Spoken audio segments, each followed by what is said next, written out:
Hello, PPLSI family. Chris Ward coming to you from Denver, Colorado to share with you in 3 minutes or less how to utilize, I think, one of the most effective approaches in sharing LegalShield and ID Shield with other people in what's called the HEMP approach.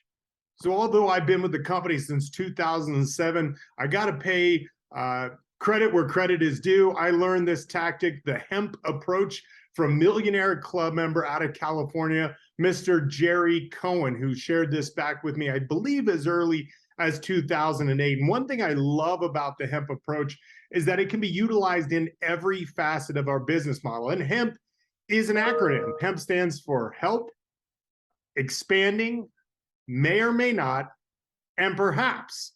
So I just want to share with you a couple of examples that you can utilize. So let's just say you want to share just the membership overview, talking about LegalShield and ID Shield. You say, Mr. or Mrs. Prospect, hey, would you be willing to help me out? Our company's expanding in the area. What we offer may or may not be for you personally, but perhaps you know someone that could benefit from our services. If I send you a 3-minute and 41-second video, which is currently what's showing in our Prospect by PPLSI, would you watch it?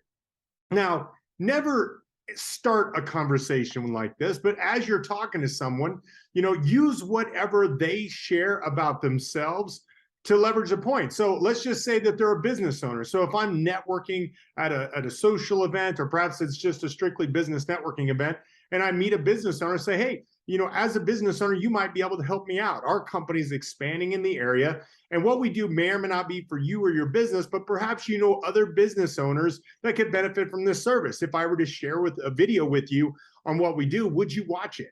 So it's a really quick HEMP approach. You could do this in employee benefits. Hey, you're a business owner. You might be able to help us out. Our company is expanding in the area.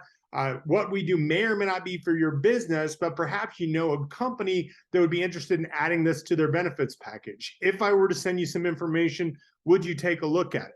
If you're recruiting, if I'm talking to somebody and they're from, let's just say, Florida, and I'd say, wow, you're in Florida? Well, listen, you might be able to help me out. Our company's expanding in Florida, and what we do may or may not be for you personally, but perhaps you know someone in Florida that could benefit from our opportunity. If I were to send you a 30-minute and 39-second video, would you watch it? Now, I jokingly give the exact number of minutes and the exact number of seconds when I'm talking to a prospect, because I want them to laugh. Then I'm not saying if I send you a video, because they don't know how long the video is. So I kind of jokingly say exactly how long it is. And when they give me a positive yes, of course, you want to make sure that you ask to schedule a follow-up with them. So I want to thank you. That's been 3 minutes or less on how you can use the HEMP approach to build your PPLSI business. This is Chris Ward from Denver, Colorado, signing off.